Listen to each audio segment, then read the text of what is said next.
सुप्रभात विद्यार्थियों। आज हम अपनी संस्कृत कक्षा में संस्कृत की वर्णमाला के विषय में अध्ययन करेंगे। देखिए बच्चों, जब हम हिंदी भाषा का अध्ययन करते हैं तब हम हिंदी भाषा की सबसे छोटी इकाई वर्ण के बारे में सबसे पहले पढ़ते हैं। इसी तरह जब हम अंग्रेजी विषय के इंग्लिश सब्जेक्ट के बारे में अध्ययन करते हैं या स्टडी करना चाहते हैं तो सबसे पहले हमें अल्फ़ाबेट्स का ज्ञान होना बहुत ज़रूरी है।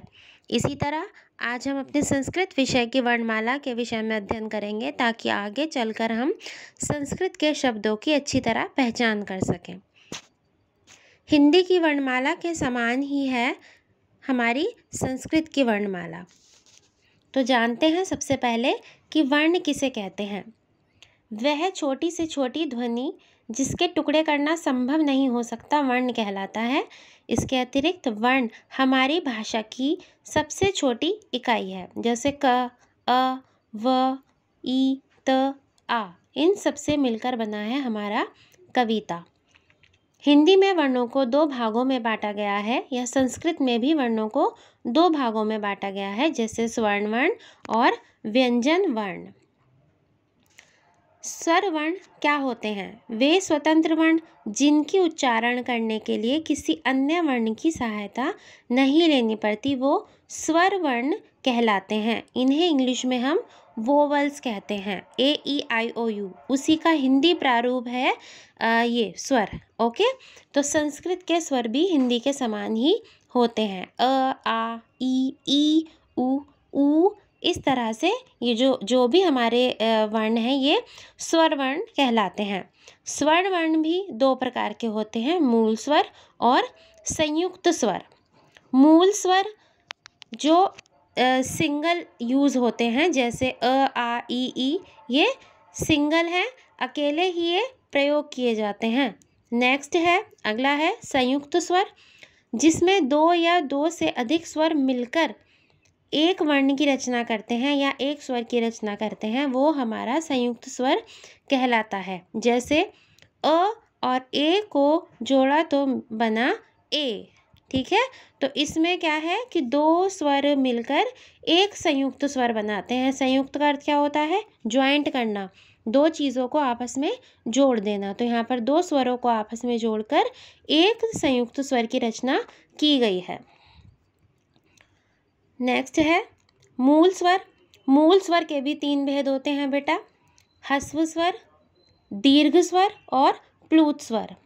ह्रस्व स्वर क्या होते हैं? ह्रस्व स्वर में मात्रा नहीं होती, इसके उच्चारण में कम समय लगता है, जैसे अ, छोटी ई, उ और र। ठीक है, जिसमें कम समय लगता है उच्चारण में, मतलब कि उसके प्रोनाउंसिएशन में हमें कम समय लगता है। नेक्स्ट है दीर्घ स्वर। दीर्घ स्वर के ऊपर मात्रा लगी होती है तो इसके उच्चारण में भी अधिक स्वर लगता है, क्योंकि उसके ह्रस्व स्वर के उच्चारण में इसलिए कम समय लगता है क्योंकि उसमें मात्रा का प्रयोग नहीं होता है, और इसमें मात्रा लगी होती है तो इसके उच्चारण में अधिक समय लगता है, जैसे आ, ई, उ, ए और ऐ, ओ, औ आदि।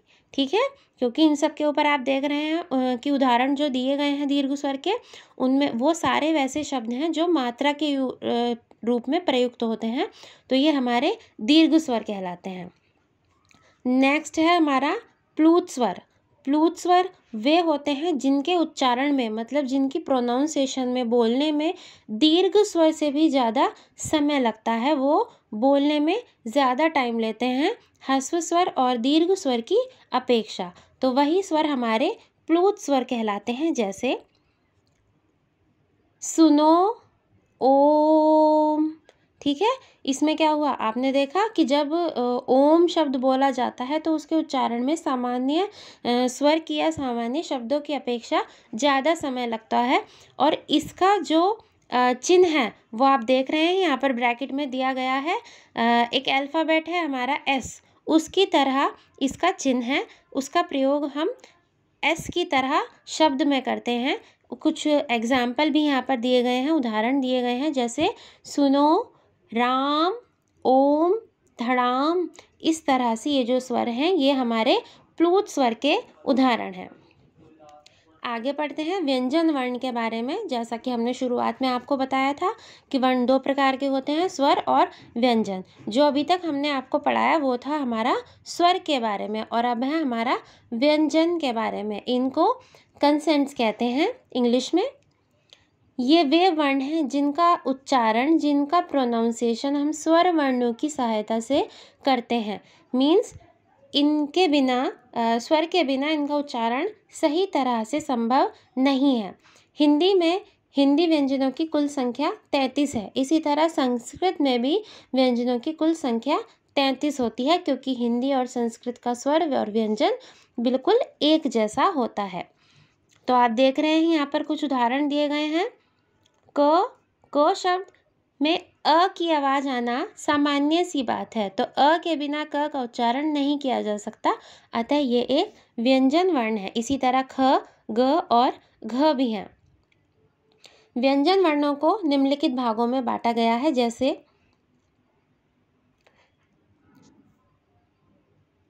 स्पर्श व्यंजन, पंचवर्गीय व्यंजन, अंतस्थ व्यंजन, ऊष्म व्यंजन। इनके बारे में हम अगली कक्षा में अध्ययन करेंगे। ठीक है।